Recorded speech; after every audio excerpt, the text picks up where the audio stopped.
رابعہ بصری نے زندگی بھر نکاح کیوں نہ کیا، حقیقت نے رونگٹے کھڑے کر دیے۔ جب حضرت رابعہ بصری کی وفات کا وقت قریب آیا تو ان کی شاگرد لڑکیاں ان کے پاس بیٹھی تھیں۔ ان لڑکیوں نے کہا کہ ہمیں کچھ نصیحت کریں، تو رابعہ بصری نے فرمایا کہ کبھی بھی بغیر نکاح کے نہ رہنا، اور پھر اپنا واقعہ سنایا کہ میری شادی بسم اللہ الرحمن الرحیم، پیارے نبی حضرت محمد صلی اللہ علیہ وآلہ وسلم کی شریعت پر جن محترم لوگوں نے احسن طریقے سے عمل کیا اور جنہوں نے اپنی زندگیاں سنت نبوی میں گزار دیں، انہیں اولیاء کرام کہا جاتا ہے۔ انہی مقدس و محترم اور برگزیدہ ہستیوں میں نہایت ہی معتبر نام حضرت سیدہ رابعہ بصری کا ہے۔ حضرت رابعہ بصری قیامت تک خواتین کے لیے مشعل راہ ہیں۔ خواتین و حضرات، معروف صوفی شخصیت رابعہ بصری کی پیدائش 95 ہجری سے 99 ہجری کے دوران عراق کے شہر بصرہ میں ہوئی۔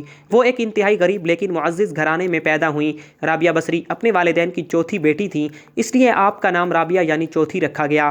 رابعہ بصری کے والدین کی غربت کا اندازہ اس بات سے لگایا جا سکتا ہے کہ جس رات رابعہ بصری پیدا ہوئیں، آپ کے والدین کے پاس دیا جلانے کے لیے نہ تیل تھا اور نہ ہی آپ کو لپیٹنے کے لیے کوئی کپڑا۔ آپ کی والدہ نے آپ کے والد سے درخواست کی کہ پڑوسیوں سے تھوڑا تیل ہی لے آئیں تاکہ دیا جلایا جا سکے۔ آپ کے والد نے پوری زندگی اپنے خالق حقیقی کے علاوہ کسی کے آگے ہاتھ نہ پھیلایا تھا۔ رابعہ بصری کے والد پڑوسی کے دروازے تک تو گئے لیکن خالی ہاتھ واپس لوٹ آئے۔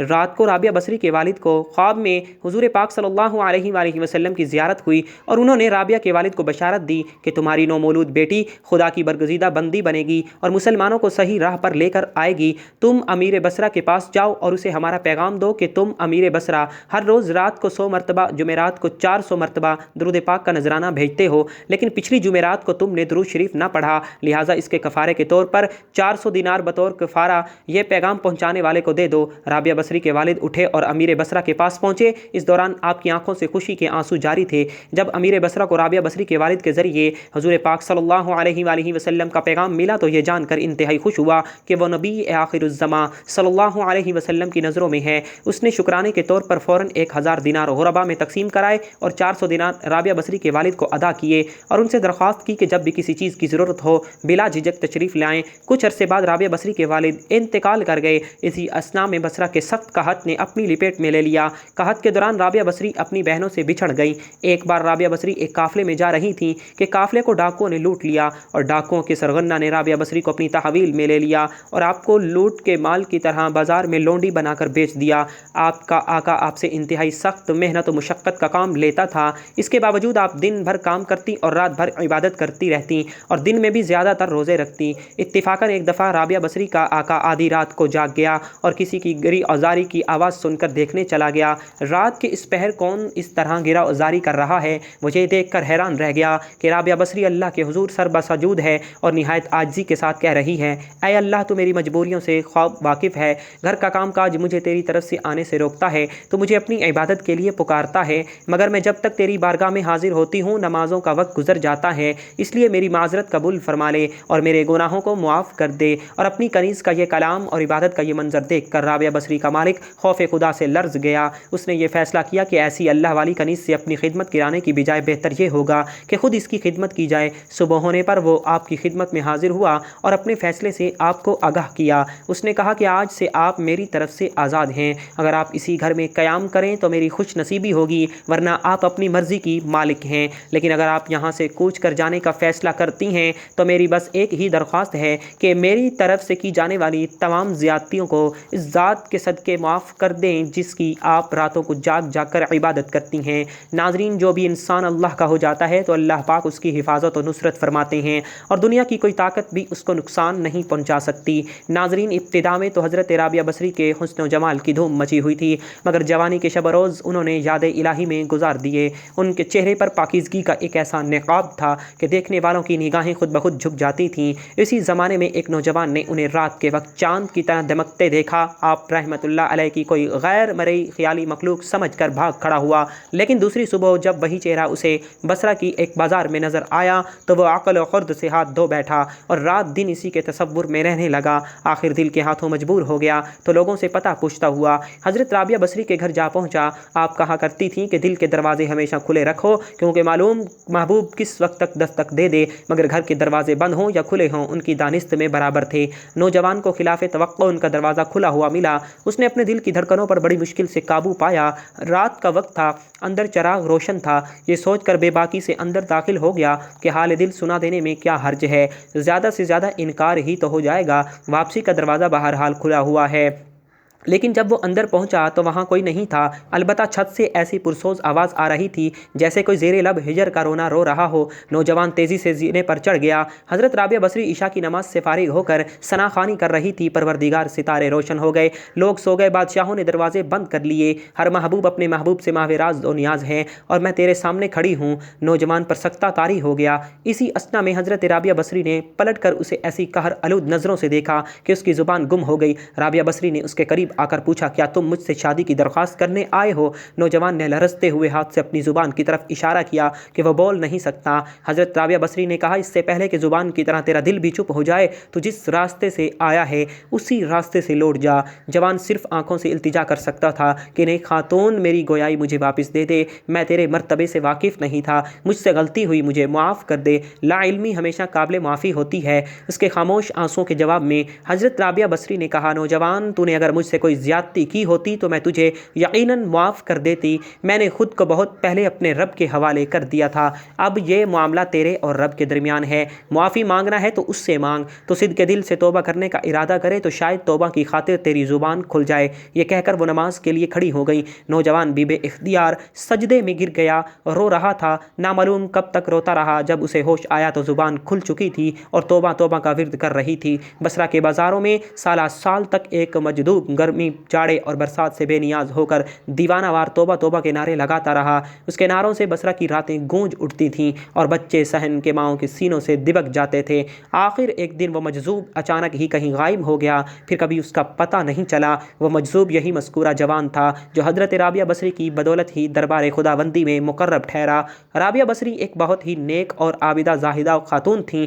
آج لوگ ان کی عبادت کی مثالیں دیتے ہیں۔ جب ان کی وفات کا وقت قریب آیا تو ان کی شاگرد خواتین اور لڑکیاں ان کے ارد گرد بیٹھی تھیں۔ ان شاگردوں نے درخواست کی کہ ہمیں کچھ نصیحت کریں تو رابعہ بصری نے فرمایا کہ کبھی بھی بغیر نکاح کے نہ رہو، اور پھر اپنا واقعہ سنایا کہ میں جب آدھی رات کو مصلے پر بیٹھ کر اللہ کی عبادت کرتی تھی، اس وقت گلیوں میں پھرنے والا چوکیدار جب میرے گھر کے سامنے سے گزرتا تھا تو میرے دل میں برے برے وسوسے آتے تھے کہ اس وقت سارے لوگ سوئے ہوئے ہیں، کوئی بھی نہیں دیکھ رہا۔ یہ تو اللہ کا کرم ہوا کہ اس نے مجھے زنا سے محفوظ رکھا۔ اس واقعے سے آپ اندازہ لگائیں کہ رابعہ بصری جیسی پاک دامن اور عابدہ زاہدہ خاتون کو ایسے وسوسے آ رہے ہیں تو آج کل کے اس گندے معاشرے میں جہاں ہر طرف بے حیائی، بے پردگی اور بے دینی کا ماحول غالب ہے، ایسے میں کون عورت ہے جو اپنے آپ کو بچائے گی؟ فرمایا، نکاح کے بغیر زندگی کا اسلام میں کوئی تصور نہیں۔ اللہ تعالیٰ کے نبی صلی اللہ علیہ وسلم نے بھی شادیاں کی اور بیک وقت 9 بیویاں چھوڑ کر انتقال فرمایا۔ اللہ تعالیٰ کے رسول صلی اللہ علیہ وسلم صبح کرتے اسی حال میں کہ اہل و عیال کے پاس غربت کے باعث کھانے کو کچھ نہ ہوتا، اور شام کرتے تو بھی یہی حالت ہوتی،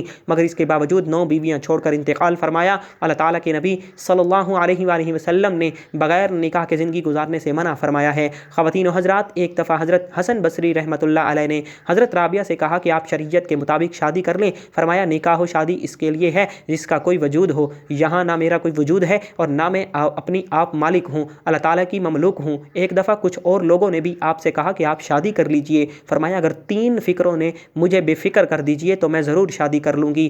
نمبر 1، کیا میں دنیا سے اپنا ایمان سلامت لے جاؤں گی؟ نمبر 2، روز حشر میرے دائیں ہاتھ میں ہی نامہ اعمال دیا جائے گا؟ نمبر 3، قیامت کے روز جب لوگ دائیں جانب سے جنت میں اور بائیں جانب سے دوزخ میں پہنچائے جائیں گے تو مجھے کس جانب سے پہنچایا جائے گا؟ لوگوں نے کہا کہ اس کا علم تو خدا ہی کو ہے۔ فرمایا، تو پھر جیسے ہی اتنے عظیم افکار و امام پیش ہوں، وہ بھلا کیا شوہر کر سکتی ہے؟ رابعہ بصری نے تقریباً 88 سال کی عمر پائی۔ آپ نے آخری سانس تک عشق الہی کی لذت و سرشاری کو اپنا شعار بنائے رکھا، یہاں تک کہ اپنی آخری سانس تک معبود حقیقی کی محبت کا دم بھرتی رہیں۔ آخری وقت آپ نے اپنے والی اور صوفی ساتھیوں کو بنایا کہ میرے محبوب و مودود ہمیشہ سے میرے ساتھ ہے۔ ناظرین، ہمیں حضرت رابعہ بصری کی زندگی سے یہ سبق ملتا ہے کہ اللہ کی پہچان کے دروازے مرد و عورت سب کے لیے کھلے ہیں۔ اللہ کی راہ پر حضور نبی صلی اللہ علیہ وسلم کے فرامین کی روشنی میں چلنا ہمارا کام ہے، باقی فضل و کرم کرنے والا ہے۔ رابعہ بصری رحمۃ اللہ علیہ کا بیشتر وقت نماز پڑھنے میں گزرتا تھا۔ ایک مرتبہ کوئی پریشان حال آدمی دعا کروانے کے لیے حاضر ہوا، دیکھا تو ظہر کی نماز پڑھنے میں مشغول تھیں۔ جب فارغ ہوئیں تو نوافل کی نیت باندھ دی۔ لگی۔ اسی طرح عصر کی نماز کا وقت ہو گیا، عصر کی نماز پڑھ کر تسبیح پڑھنے میں مشغول ہو گئیں حتیٰ کہ مغرب ہو گئی۔ نماز مغرب ادا کرنے کے بعد اوابین کی نیت باندھ لی۔ اسی حال میں عشاء کی اذان ہو گئی، نماز عشاء کے بعد نفل کی نیت کر لی، رکوع اور سجدہ میں مشغول رہیں حتیٰ کہ فجر کی نماز کا وقت ہو گیا تو مناجات میں محو ہو گئی۔ بالآخر فجر کی نماز ادا کی تو تلاوت قرآن پاک میں مصروف ہو گئی۔ اس کے بعد اشراق کے نوافل ادا کیے تو بیٹھے بیٹھے تھوڑی دیر اونگ آ گئی۔ جب بیدار ہوئی تو رو رو کر دعا مانگنے لگی، اے اللہ میں ایسی آنکھ سے تیری پناہ چاہتی ہوں جو نیند سے بھرتی نہیں۔ رابعہ بصری رحمۃ اللہ علیہ بہت کم گفتگو کیا کرتی تھیں، اکثر اوقات کوئی گفتگو کرنی ہوتی تو آیات قرآنی کا سہارا لے کر اپنا مطلب بیان کرتی۔ لوگوں نے پوچھا کہ آپ ایسا کیوں کرتی ہیں؟ جواب میں فرمایا، انسان جو کچھ بولتا ہے فرشتے اسے لکھتے رہتے ہیں، میں کوشش کرتی ہوں کہ قرآن مجید کی آیت کے سوا کچھ نہ بولوں۔ یہ احتیاط اس لیے ہے کہ کہیں میرے منہ سے غلط لفظ نہ نکل جائے اور فرشتے اسے لکھ لیں، پھر مجھے محبوب حقیقی کے سامنے شرمندہ ہونا پڑے۔ ایک شخص نے رابعہ بصری رحمۃ اللہ علیہا کے سامنے دنیا کی بہت مذمت کی۔ آپ تھوڑی دیر سنتی رہیں، پھر فرمایا، اٹھ چلا جا، تو نے اتنا وقت دنیا کی مذمت بیان کرنے میں لگا دیا، تجھے دنیا سے بہت محبت ہے، اگر کسی سے نفرت ہو تو اس کا تذکرہ بھی اچھا نہیں لگتا ہے۔ ایک مرتبہ رابعہ بصری سے لوگوں نے پوچھا کہ ہم نے آپ کو کبھی ہنستے نہیں دیکھا، کیا وجہ ہے؟ آخر اللہ تعالیٰ نے انسان کو ہنسنے سے منع تو نہیں کیا؟ رابعہ بصری نے جواب دیا، بے شک اس نے منع نہیں کیا، مگر مجھے اس کام کے لیے فرصت ہی نہیں ہے۔ لوگوں نے حیرانی سے کہا، کیا ہنسنے کے لیے بھی فرصت درکار ہوتی ہے؟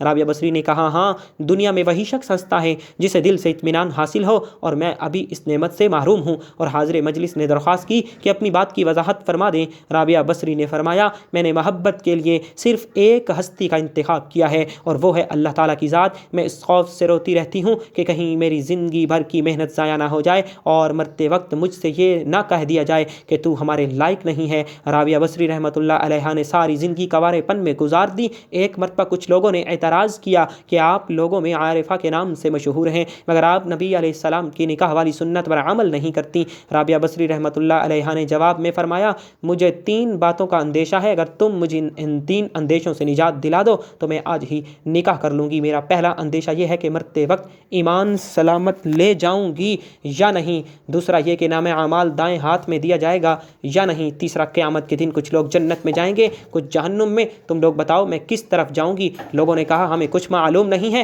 بس اللہ تعالیٰ ہی بہتر جانتا ہے کہ کس کا کیا حشر ہوگا۔ رابعہ بصری رحمۃ اللہ علیہ نے انتہائی پرسوز لہجے میں فرمایا، تم خود ہی بتاؤ کہ جس عورت کو اس قدر غم ہو وہ شوہر کی خدمت کا بوجھ کیسے اٹھا سکتی ہے؟ ایک بار کسی شخص نے آپ کی تنہائی میں رہنے پر اعتراض کرتے ہوئے کہا، ذرا باہر نکل کر دیکھیں کیسی بہار آئی ہوئی ہے۔ رابعہ بصری نے بے ساختہ جواب دیا، میرا کام سانح کر دیکھنا ہے، اس کی صنعت کو نہیں۔ ایک مرتبہ رابعہ بصری نے رات دن پانی سے روزہ رکھا اور پانی سے ہی افطار کیا، گھر میں کھانے کے لیے روٹی کا ایک لقمہ بھی نہیں تھا۔ جب افطار کا وقت قریب ہوا تو آپ کو بھوک بہت ہی زیادہ لگی، نفس نے آپ سے فریاد کی، رابعہ آخر تو کب تک مجھے بھوکا رکھے گی؟ ابھی آپ کے دل میں یہ خیال ہی گزرا تھا کہ کسی شخص نے دروازے پر دستک دی، آپ باہر تشریف لائیں تو ایک نیاز مند کھانا لے کر کھڑا تھا۔ رابعہ بصری رحمۃ اللہ علیہ نے کھانا قبول فرما لیا، نفس سے مخاطب ہو کر کہا، اللہ تعالیٰ نے کھانے کا انتظام کر دیا ہے، ابھی تیری خواہش پوری ہو جائے گی۔ یہ کہہ کر آپ نے کھانا رکھ دیا، چراغ جلانے کے لیے اندر چلی گئیں، واپس آئی تو دیکھا کہ ایک بلی نے کھانے کے برتن الٹ دیے اور زمین پر گرا ہوا کھانا کھا رہی ہیں۔ رابعہ بصری رحمۃ اللہ علیہ بلی کو دیکھ کر مسکرائی اور فرمایا، شاید یہ کھانا تیرے لیے بھیجا گیا ہو، اطمینان سے کھا لو، افطار کا وقت قریب ہو چکا تھا۔ رابعہ بصری رحمۃ اللہ علیہ نے چاہا کہ پانی ہی سے روزہ افطار کر لے، اتنے میں تیز ہوا کا جھونکا آیا اور چراغ بجھ گیا۔ رابعہ بصری رحمۃ اللہ علیہ اندھیرے میں آگے بڑھی، اتفاق سے پانی کا برتن گرا اور ٹوٹ گیا، سارا پانی زمین پر بہہ گیا۔ عجیب صورتحال تھی، بے اختیار آپ کی زبان سے یہ الفاظ نکلے، الہی یہ کیا راز ہے؟ میں گناہ گار ہوں، نہیں جانتی کہ تیری رضا کیا ہے۔ جواب میں حاتم غیبی نے کہا، اے میری محبت کا دم بھرنے والی، اگر تو چاہتی ہے کہ تیرے لیے دنیا کی نعمتیں وقف کر دوں تو پھر میں تیرے دل سے اپنا غم واپس لے لوں گا، کیونکہ میرا غم اور دنیا کی نعمتیں ایک ہی دل میں جمع نہیں ہو سکتی۔ اے رابعہ، ایک تیری مراد ہے اور ایک میری مراد ہے، تو بتا کہ دونوں مرادیں ایک جگہ کیسے رہ سکتی ہیں؟ رابعہ بصری رحمۃ اللہ علیہ نے جب یہ آواز سنی تو اپنی رضا کو ہمیشہ کے لیے اللہ تعالیٰ کی رضا میں گم کر دیا اور کشتگان خنجر تسلیم میں شامل ہو گئی۔ رابعہ بصری رحمۃ اللہ علیہ عشق الہی میں اس قدر ڈوبی رہتی تھیں کہ خوشی اور غم اپنی حیثیت کو بیٹھتے تھے۔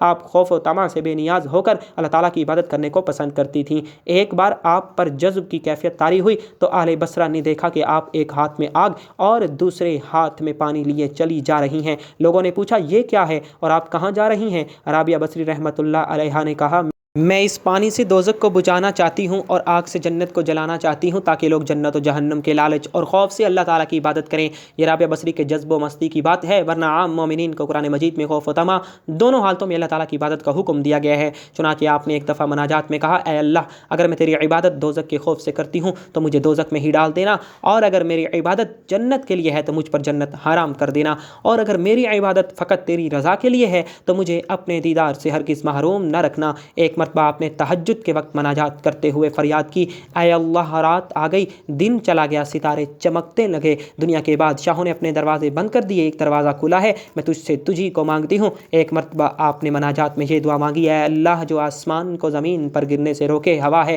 شیطان کو مجھ پر مسلط ہونے سے روک دے۔ ایک مرتبہ ایک نوجوان آپ کی مجلس میں حاضر ہوا، اس نے سر پر پٹی باندھ رکھی تھی۔ آپ نے پوچھا، اس نے بتایا کہ سر میں درد ہے اور پہلی مرتبہ ایسا ہوا ہے۔ آپ نے عمر پوچھی تو اس نے کہا کہ 30 سال۔ آپ نے فرمایا کہ 30 سال تیرے سر میں درد نہ ہوا تو نے شکریہ کی پٹی تو کبھی نہ باندھی، پہلی مرتبہ درد ہوا تو شکوے کی پٹی فوراً باندھتی۔ وہ نوجوان یہ سن کر شرمندہ ہوا اور اس نے اپنے اندر صبر پیدا کرنے کی نیت کر لی۔ ایک مرتبہ کچھ لوگ آپ کی خدمت میں حاضر ہوئے اور کہنے لگے، اللہ تعالیٰ نے مرد کو فضیلت بخشی ہے، ہمیشہ مرد ہی کو نبوت اور رسالت کا منصب عطا ہوا ہے، کسی عورت کو نبی نہیں بنایا گیا۔ رابعہ بصری نے کہا کہ بے شک اللہ تعالیٰ کا یہی نظام ہے، مگر ایک بات غور سے سن لو کہ مردوں نے ہی خدا ہونے کا دعویٰ کیا ہے، کسی عورت نے آج تک خدائی دعویٰ نہیں کیا۔ ایک مرتبہ آپ اپنے عبادت خانے میں سوئی ہوئی تھی کہ ایک چور اندر داخل ہو گیا۔ اس نے دیکھا کہ صرف ایک چادر کے سوا کچھ موجود نہیں۔ اس نے چادر اٹھائی اور جانے لگا۔ اچانک اس کی بینائی ضائع ہو گئی، اسے دروازہ نظر آنا بند ہو گیا۔ وہ گھبرا گیا، چادر اس کے ہاتھ سے نیچے گر گئی، اس دروازہ دوبارہ نظر آنے لگا۔ اس نے سوچا یہاں سے نکل جاؤں، کہیں بینائی ہمیشہ کے لیے ضائع نہ ہو جائے۔ جب دروازے سے نکلا آواز آئی، اگر ایک دوست سویا ہو تو دوسرا دوست جاگتا ہے۔ اللہ تعالیٰ کے خوف کا اس کے دل پر ایسا اثر ہوا کہ اس نے ہمیشہ کے لیے چوری سے توبہ کر لی۔ ایک مرتبہ حضرت رابعہ بصری رحمۃ اللہ علیہ کے ہاں 5 درویش حاضر ہوئے، کھانے کا وقت قریب تھا۔ چنانچہ رابعہ بصری رحمۃ اللہ علیہ نے خادمہ کو بلا کر پوچھا، مہمانوں کو پیش کرنے کے لیے گھر میں کچھ موجود ہے؟ اس نے کہا صرف ایک روٹی موجود ہے۔ آپ نے فرمایا ایک روٹی 5 مہمانوں کے لیے ناکافی ہے۔ اتنے میں ایک سوالی نے دروازے پر صدا لگائی اور رابعہ بصری رحمۃ اللہ علیہ نے خادمہ سے کہا وہ روٹی ضرورت مند کو دے دو۔ 2 خادمہ نے حکم کی تعمیل کی۔ کچھ دیر بعد خادمہ نے بتایا کہ ایک شخص کھانا لے کر آیا ہے۔ رابعہ بصری رحمۃ اللہ علیہ نے پوچھا کتنی روٹیاں ہیں؟ اس نے کہا 2 روٹیاں ہیں۔ رابعہ بصری نے کہا واپس بھیج دو، وہ کھانا ہمارا نہیں ہے۔ خادمہ نے روٹیاں واپس کر دیں تو تھوڑی دیر بعد خادمہ نے اطلاع دی کہ ایک اور شخص کھانا لایا ہے۔ رابعہ بصری رحمۃ اللہ علیہ نے پوچھا کتنی روٹیاں ہیں؟ اس نے کہا 5۔ رابعہ بصری نے پھر وہی جواب دیا کہ کھانا لانے والے کو واپس بھیج دو، وہ کھانا ہمارا نہیں ہے۔ خادمہ نے اسے بھی بھیج دیا۔ تھوڑی دیر بعد خادمہ نے بتایا ایک شخص کھانا لایا ہے اور اس میں 11 روٹیاں ہیں۔ رابعہ بصری نے کہا کہ ہاں، قبول کر لو، یہ ہمارا رزق ہے، اللہ تعالیٰ نے بھیجا ہے۔ مہمان حضرات یہ سب کچھ دیکھ کر حیران ہو گئے۔ اتنے میں خادمہ نے دسترخوان پر کھانا لگا دیا۔ جب سب لوگ کھانا کھا چکے تو مہمانوں نے سوال پوچھا کہ آپ نے 2 مرتبہ کھانا واپس بھیج دیا، تیسری مرتبہ قبول کیا، اس میں کیا راز ہے؟ رابعہ بصری نے فرمایا کہ اللہ رب العزت کا وعدہ ہے کہ دنیا میں 1 کے بدلے میں 10 اور آخرت میں 70 دوں گا۔ میں نے 1 روٹی خلوص نیت کے ساتھ سائل کو دی، مجھے پکا یقین تھا کہ 1 کے بدلے میں 10 ملیں گے۔ پہلا شخص 2 روٹیاں لایا، دوسرا 5 لایا، میں سمجھ گئی یہ ہمارا رزق نہیں ہے۔ تیسرا 11 روٹیاں لایا، 1 کے بدلے 10، اور 11ویں روٹی جو سائل کو دی تھی اللہ تعالیٰ نے وہ بھی واپس کر دی۔ اللہ تعالیٰ کی شان دیکھی کہ اپنے وعدے کو پورا کر دکھایا۔ رابعہ بصری کی شان توکل کو دیکھ کر تمام درویش حیران ہو گئے۔ رابعہ بصری کی موت کا واقعہ بھی بڑا عجیب ہے۔ وفات سے کچھ دیر پہلے لوگ عیادت کے لیے حاضر ہوئے۔ رابعہ بصری نے کہا فرشتوں کے لیے راستہ چھوڑ دو۔ لوگ باہر چلے گئے۔ کچھ دیر اندر گفتگو کی آواز آتی رہی۔ جب خاموشی چھا گئی لوگوں نے دروازہ کھول کر دیکھا کہ رابعہ اس دنیا سے رخصت ہو چکی ہے کہ جیسے ہوا کا جھونکا تیزی سے گزر جاتا ہے۔ اللہ تعالیٰ ہمیں بھی نیک اعمال کرنے کی توفیق عطا فرمائے اور ہمیں نیکوکاروں میں شامل کرے، آمین۔ ناظرین کمنٹ باکس میں اللہ تعالیٰ کے 99 ناموں میں سے ایک نام ضرور ٹائپ کیجیے گا۔ زندگی رہی تو انشاءاللہ نیکسٹ ویڈیو میں ضرور ملاقات ہوگی۔ تب تک کے لیے اللہ حافظ۔